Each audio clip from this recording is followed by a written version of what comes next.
अस्सलाम वालेकुम students, ninth class का मैथ है जिसमें मैट्रिक्स को डिस्कस करेंगे। फर्स्ट चैप्टर है। वैसे तो मैंने नाइन्थ क्लास का 7th चैप्टर अपलोड कर चुकी हूँ अपने चैनल पर, क्योंकि वो था नाइन्थ जो, और प्री नाइन्थ भी अब स्टूडेंट्स को करवाया जा रहा है। जो फर्स्ट चैप्टर से करवा रहे हैं, जिसने मेरे चैनल को सब्सक्राइब नहीं किया सबसे पहले सब्सक्राइब कर लें। पहले ही बात है, what is a matrix. Matrix क्या होता है? अ रेक्टेंगुलर, जो इस फॉर्म में रेक्टेंगुलर अरे फॉर्मेशन होती है, और यहाँ पर रियल नंबर्स मतलब 1 2 3 0 से लेके इस तरह नंबर्स लिखे जाते हैं, जिसको हम इस तरह की इनक्लोज्ड ब्रैकेट्स में क्लोज कर देते हैं। ये हमारे इस फॉर्म में होता है मैट्रिक्स, ठीक है। ये मैट्रिक्स कहलाता है। और रो क्या होती है? रो होती है इस तरह की लाइन में, ये जो बॉक्स बना है ना 1 2 0, ये रो 1 है, ये रो 2 है और ये रो 3 है। इस तरह डिनोट किया जाता है रो को।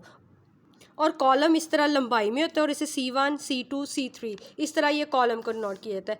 ऑर्डर ऑफ रो, इसमें क्या होता है? नंबर ऑफ रो और नंबर ऑफ कॉलम। इतने कितने रो है इधर? 1 2 2, ये लिखेंगे इज ऑफ ऑर्डर ऑफ 2 1 2 3। ये कॉलम है। लंबाई में क्या होते हैं? कॉलम होते हैं। हम कहेंगे 2/3, मतलब 2 रोज हैं 3 कॉलम्स हैं। इस तरह इसका ऑर्डर ऑफ मैट्रिक्स लिखे जाते हैं, ठीक है। इक्वल मैट्रिक्स क्या होते हैं? इक्वल मैट्रिक्स क्या होते हैं? A एंड B 2 मैट्रिक्स हैं, ठीक है।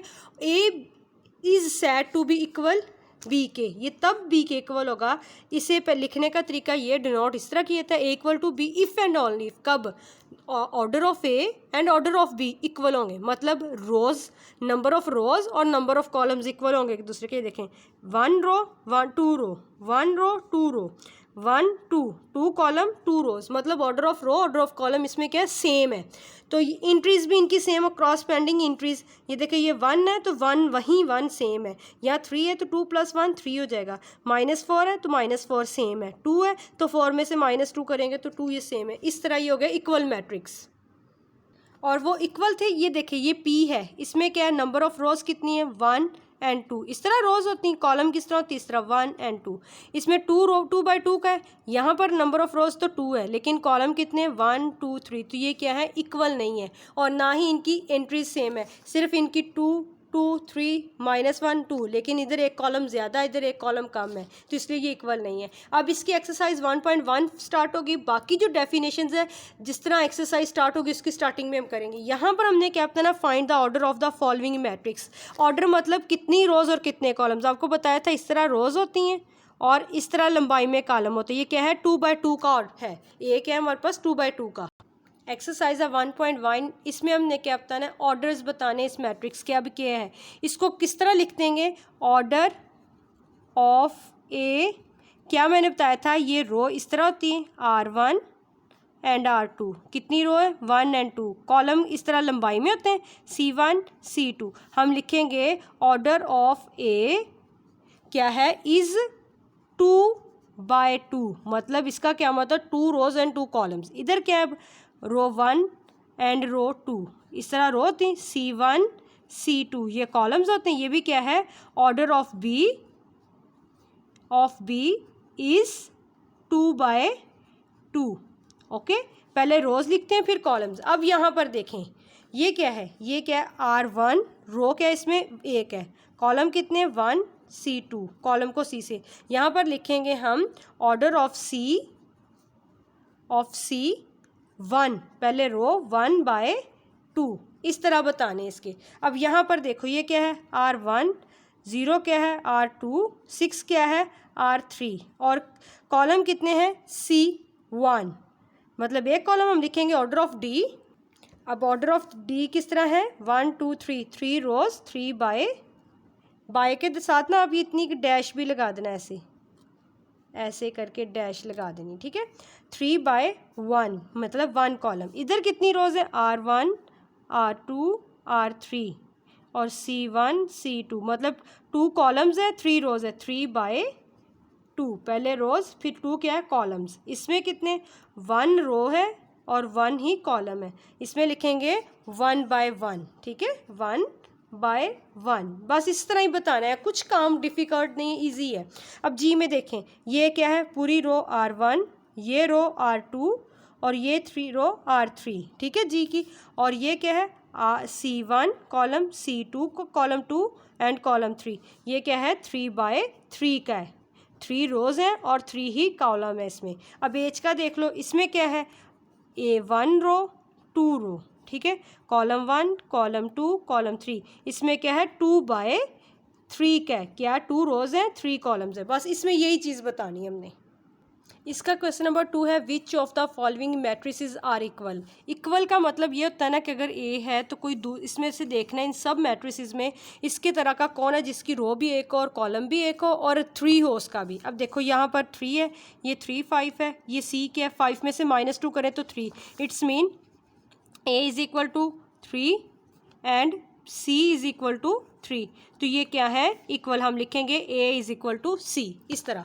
अब नेक्स्ट हमने देखना है बी को देख लेना है, बी में क्या 3 5, अब देखना है इसमें एक रो है 2 कॉलम्स है, देखना 3 5 और किस में है, ठीक है, तो इसमें देखेंगे हम, ये देखें ये आई में है, तो हम लिख देंगे यहाँ पर बी हमारे पास क्या है 3 एंड 5, आई हमारे पास क्या है 3 + 2 5, तो ये हमारा इस तरह क्या हुआ b इज़ इक्वल टू है i के। इसी तरह इसके सारे हमने फाइंड आउट कर लेने, b हो गया, a हो गया, b हो गया, c भी हो गया। अब d 5 एंड 3, तो यहाँ पे भी नहीं है, यहाँ पर भी नहीं है, ये भी नहीं, मतलब d किसी के इक्वल नहीं है। फिर e आ जाता है, e में हमारे पास क्या है 4 0 6 0, तो ये देखो हमें वैसे देखने में पता चल रहा है e और h क्या है इक्वल, हम जस्ट इधर यही लिख देंगे e is equal to H.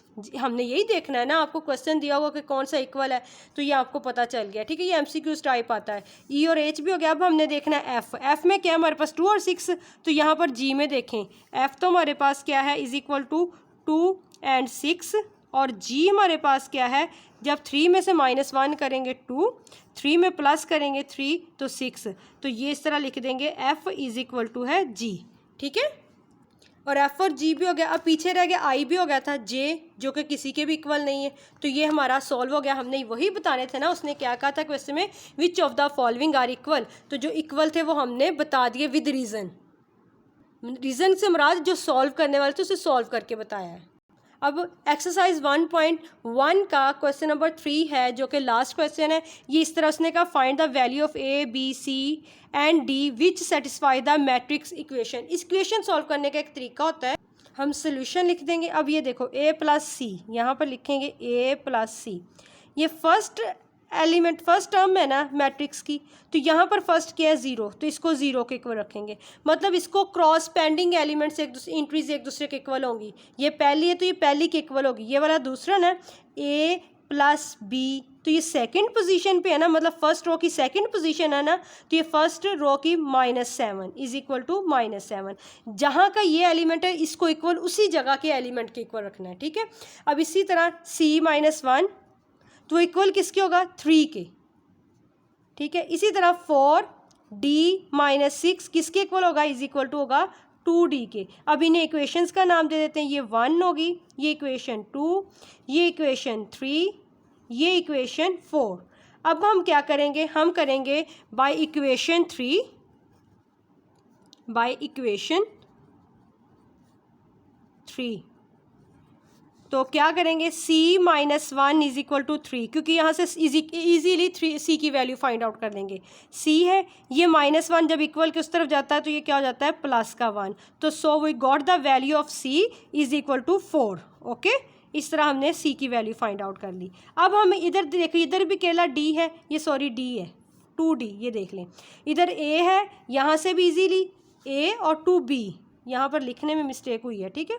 तो यहाँ पर 2 एलिमेंट्स हैं, यहाँ पर भी 2 है, यहाँ पर सिंगल था इसलिए ये यूज़ करके c की वैल्यू निकाली। अब इसको यूज़ करके हम d की निकालेंगे, हम लिखेंगे by equation 4, by equation 4, equation 4 क्या है 4d - 6 is equal to 2d। इसी तरह अब देखो 4d और ये वाला 2d जब इस तरफ आएगा इक्वल के, तो ये क्या हो जाएगा, इट विल बी माइनस का हो जाएगा, और ये -6 जब मूव करेंगे other side it will be +6, sorry, ठीक है। तो 2d में से जब माइनस करेंगे 4d में से माइनस करेंगे 2d, तो आंसर आएगा 2d is equal to 6। d की वैल्यू फाइंड आउट करनी है, तो जो d के साथ मल्टीप्लाई होता है दूसरी तरफ जाके डिवाइड हो जाता है, 3 1 = 3, 3 2 = 6, ये 3 2 है, सॉरी ये मिस्टेक हो रही है, 2 इधर डिवाइड होगा तो 3 2 = 6। इस तरह we got the value of d 3, ठीक है। यहाँ पर 2 मल्टीप्लाई होता है, 2 दूसरी तरफ जाके डिवाइड होगा, 2 से डिवाइड और 2 1 ज़ा 2, 2 3 ज़ा 6, इस तरह करके कर लिया। अब देखो यहाँ पर हमने सी की वैल्यू गेट कर ली थी, अगर हम सी की वैल्यू पुट करें इन इक्वेशन 1 तो हम ए की वैल्यू हासिल कर लेंगे। पहले आप लिखेंगे now put the value of C in equation 1। In equation 1 क्या है, A plus C is equal to 0 है, तो सी की वैल्यू क्या है, +4 है, तो 4 पुट की इज इक्वल टू 0। तो जब ए और ये प्लस का 4 दूसरी तरफ जाएगा तो ये क्या हो जाएगा, माइनस का। इस तरह हमने ए की वैल्यू भी हासिल कर ली जो कि इज इक्वल टू -4। अब बी रहेगी, यहाँ पर क्या था, ए प्लस 2b, ए प्लस 2b जो इक्वल है -7 की। तो अब हम कहेंगे ये क्या है, इक्वेशन क्या है हमारे पास 2। अब लिखोगे नाउ इक्वेशन 2, पहले लिखोगे इस तरह, एग्जामिनर जब चेक करेगा तो आपको अच्छे मार्क्स देगा, ठीक है। अब हम क्या करेंगे, इक्वेशन 2 में पुट कर देंगे वैल्यू ए की जो क्या है -4, 2b इज़ इक्वल टू -7। अब ये 2b इधर रहेगा, ये -4 का जब इक्वल की दूसरी तरफ जाएगा तो ये क्या हो जाएगा, प्लस का 4, ठीक है। इस तरह -4 जब इक्वल के उस तरफ जाएगा तो ये प्लस का हो जाएगा। तो 2b इज़ इक्वल टू -7 और प्लस माइनस माइनस, तो 3। इस तरह b की वैल्यू हमारे पास क्या आ जाएगी, -3/2। तो आपने इसे इस तरह कर लेना, 3/2, 2 के साथ डिवाइड कर देना। तो 2 1 ज़ा 2, 1 3 में से 2 निकाले, पॉइंट लगा, 0 लगा, 2 5 ज़ा 10। इस तरह हमने क्या, b की वैल्यू हमारे पास क्या आ गई, इज़ इक्वल टू -1.5। ओके, बस सिंपली यही काम है, बहुत इजी क्वेश्चन है, प्रैक्टिस करें। थैंक यू फॉर वाचिंग, अपने फ्रेंड्स के साथ शेयर करें। नेक्स्ट जिसकी एक्सरसाइज है नेक्स्ट वीडियो में करेंगे, तब तक के लिए अल्लाह हाफिज़।